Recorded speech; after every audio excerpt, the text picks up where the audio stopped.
అందరికీ నమస్కారము. ఈరోజు మీతో ఒక మంచి టాపిక్ షేర్ చేసుకోబోతున్నాను. నో యువర్ స్ట్రెంగ్స్, మీ బలాలు ఏంటో తెలుసుకోండి. దీనికి ఒక చిన్న స్టోరీతో స్టార్ట్ చేస్తాను. ఒక దట్టమైన అడవిలో ఒక చిన్న లేడీ ఉంది. ఆ లేడీ ఏం చేసిందంటే రోజు చక్కగా పరిగెడుతూ దుంకుతూ ఎగురుతూ ఉండేది.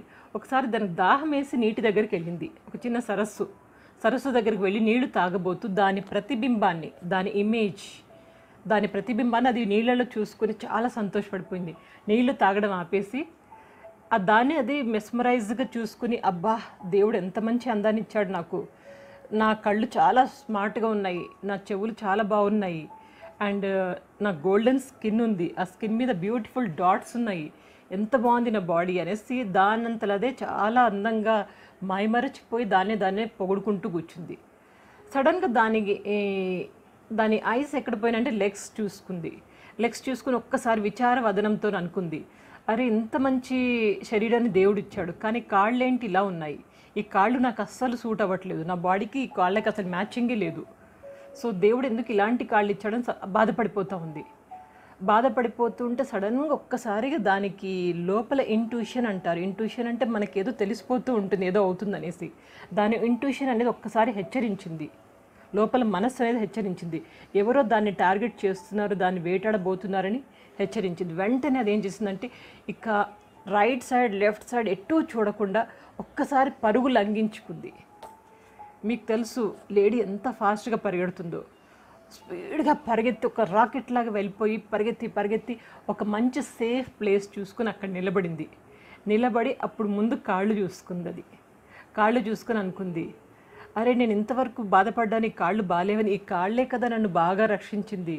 God has given me this beautiful precious and golden rods లాంటి లెగ్స్ ఇచ్చాడు దేవుడు, ఈ కాళ్ళనే నేను నిందించింది అనేసి ఒక్కసారిగా దేవుడికి కృతజ్ఞతలు తెలుపుకుంది. దేవుడా నాకు ఎంత మంచి లెగ్స్ ఇచ్చావు, ఈ కాళ్ళ వల్లనే నా ప్రాణాలు నిలుపుకున్నాను, ఈ శరీరం ఎంత పనికిరాదు కానీ కాళ్ళ ముందు అని చెప్పేసి దేవుడి కృతజ్ఞతలు తెలుపుకుంది.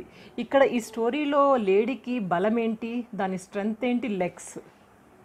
ఆ లెగ్స్ వలన దాని ప్రాణాలు దక్కించుకోవడము, లేడీకి పేరు కూడా, లేడీలాగా పరిగెడుతున్నావు అనే పేరు కూడా దానికి ఆ లెగ్స్ వల్లనే వచ్చింది. కాబట్టి ఈ స్టోరీ వల్ల మనం తెలుసుకోవాల్సింది ఏంటంటే, చాలామందికి వాళ్ళ యొక్క బలాలు ఏంటో తెలియకుండా ఎక్కడో ఉన్న చిన్న వీక్నెస్ని పట్టుకుని నాకు ఇది బాగాలేదు, నాకు ఇది దేవుడు ఇచ్చాడు, నేను అందంగా లేను, నా పొడుగు సరిగ్గా లేదు, నేను పొట్టిగా ఉన్నాను, లావుగా ఉన్నాను, నల్లగా ఉన్నాను అని ఇంకేదేదో నా కమ్యూనికేషన్ స్కిల్స్ బాగాలేవు, ఇంకా నేను చాలా లేజీ, నేనేం పైకి రాలేను, చిన్నవి వాటిని పట్టుకొని వేలాడుతూ ఉంటారు.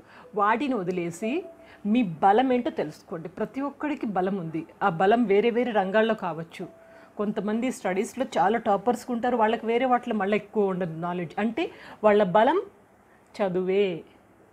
కొంతమంది స్పోర్ట్స్లో బాగా ఉంటారు, కొంతమంది మార్షల్ ఆర్ట్స్ నేర్చుకోవడంలో బాగా ఫాస్ట్గా ఉంటారు, కొంతమంది సంగీతంలో బాగా వస్తారు, కొంతమంది పెయింటింగ్లో ఉంటారు, కొంతమంది వంటలు చేయడంలో ఉంటారు, రీసెర్చ్ చేయడంలో ఉంటారు, కొంతమంది బిజినెస్లో పైకి వస్తారు. ఇట్లా అనేక రంగాలు ఉన్నాయండి, 1,00,000 రంగాలు ఉన్నాయి. ఈ రంగాలలో ఎక్కడ మీకు బలం ఉంది దాన్ని ఒక్కసారి గుర్తించుకున్నారంటే కనుక వాటి మీద ఫోకస్ చేసి మీరు జీవితంలో బాగా పైకి రావచ్చు. ఇంకొకటి, కంపారిజన్స్ పెట్టుకోకండి, పోల్చుకోకండి. నేను అంతే, ఇంకో వాళ్ళతో పోల్చుకున్నాం అనుకోండి, అది మనల్ని కిందకి లాగుతుంది, మన యొక్క ఆత్మవిశ్వాసాన్ని కిందకి పడేస్తుంది. కాబట్టి కంపారిజన్స్ పోల్చుకోవడం వద్దు. లేదు పోల్చుకుంటాను అంటారా, పోల్చుకోండి, మీతో మీరే పోల్చుకోండి. నేను ఎలా ఉన్నానో, ఇప్పుడు ఎలా ఉన్నానో, ఎలా ఉండాలి, what I was, what I am, what I want to be, ఇట్లా మీతో మీరు పోల్చుకోండి. అండ్ చీప్ కాంపిటీషన్స్ అస్సలు పెట్టుకోకండి, అవసరం లేదు. మనమే పెద్ద కాంపిటీషన్. నా జీవితంలో ఏదైనా చిన్నది అచీవ్ చేశాను, అక్కడితో సంతోషపడతానా, పడకూడదు, ఇంకా ఎక్కువ ఎగరాలి, ఇంకెక్కువ. అట్లా మీతో మీరే పెద్ద కాంపిటీషన్ పెట్టుకొని ఆకాశమే మీ హద్దుగా అనుకొని పైకి రావడం మొదలుపెట్టండి. MBA స్టూడెంట్స్కి మేము ఒక చిన్న టాపిక్ చెప్తాం, దాన్ని స్వాట్ అనాలిసిస్ అంటారు. స్వాట్, SWOT అంటే S stands for strengths, weaknesses, opportunities, threats. ఒక వ్యాపారంలో, బిజినెస్లో ఒక కంపెనీ బాగా పైకి రావాలంటే ఈ స్వాట్ అనాలిసిస్ తప్పకుండా చేసి ఉండాలి.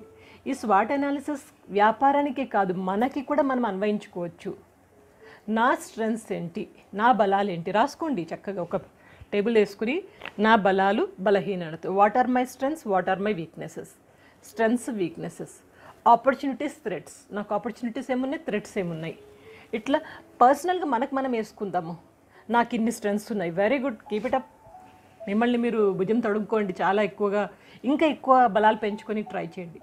నాకు వీక్నెసెస్ ఇవి ఉన్నాయి, ఏం చేయాలి, ఆ వీక్నెస్ను ఓవర్కమ్ చేయనీకి దాన్ని బలాలుగా మార్చుకొని ట్రై చేయండి. ఇంతే అండి. ఇక మీకు ఇంకా చిన్న ఎగ్జాంపుల్ చెప్పాలంటే, మన తెలుగులో జగపతి బాబు హీరో రోల్స్లో వస్తూ ఉంటారు, ఒక యాక్టర్. ఈ జగపతి బాబుకి వాయిస్ ముందుగా సినిమాల్లో వచ్చినప్పుడు ఏమైందంటే అతని వాయిస్ బాగలేదనేసి కొత్తలో కొన్ని సినిమాలలో ఆయన వాయిస్కి డబ్బింగ్ చెప్పారు ఎవరు. తర్వాత ఆయన వాయిస్ ఆయనకి అసెప్ట్ అయిపోయింది. ఇప్పుడు మనం ఆ సినిమా చూస్తే చాలా అక్వర్డ్గా అనిపిస్తుంది, ఏంటి వాయిస్ ఏంటి, జగపతి బాబుకి ఏం సూట్ అవ్వలేదు అనిపిస్తుంది. ఆయన బలం అసలు వాయిసే, ఆ వాయిస్ని బాగలేదు అనేసి చాలామంది క్రిటిసైజ్ చేసి అతనికి డబ్బింగ్ చెప్పించారు వేరే వాళ్ళతోటి. తర్వాత అతను వాయిస్తోని పైకి వచ్చాడు. సో మనకి వీక్నెస్ అనుకున్న దాన్ని మనం బలంగా మార్చుకోవడమే. కమ్యూనికేషన్ స్కిల్స్ బాగాలేవు అనుకున్నాం అనుకో, నేర్చుకుందాము, ఏముంది, మాట్లాడదాము, కొంచెం ఫోకస్ చేద్దాం, గట్టిగా ప్రయత్నిద్దాము, ఎందుకు రాదు. ఇంకా అదేవిధంగా నేను పొట్టిగున్నాను, పొడుగున్నాను, ఇవన్నీ మనము కల్పించుకున్నవే. అది ఏదో చిన్న వాటిని పట్టుకొని వేలాడడం అంటారు చూడండి, అదే. కాబట్టి మీ యొక్క బలం ఏంటి, మీ యొక్క బలంలో కూడా మనకు ప్రొఫెషనల్ బలాలు ఉంటాయి, ప్రొఫెషనల్ స్ట్రెంగ్స్, పర్సనల్ స్ట్రెంగ్స్. పర్సనల్గా అంటే మీకు ఏదో ఒక మంచి ఆర్ట్ ఉండడము, మంచిగా మాట్లాడడము, ఏదన్నా పాటలు కానివ్వండి, ఏదైనా ఎక్కడో చోట మంచి ఆర్ట్ ఉండడం, దాన్ని మన పర్సనల్ స్ట్రెంగ్స్ అంటాం. ప్రొఫెషనల్ స్ట్రెంగ్స్, మీరు బతకడానికి కావాల్సిన స్ట్రెంగ్త్ ఏంటి, వీటిని మనం ఒక్కసారి మనం పట్టుకున్నామంటే మనల్ని ఎవ్వరూ ఆపలేరు. సో ఇదే అండి నేను చెప్పదలుచుకున్నది ఈరోజు.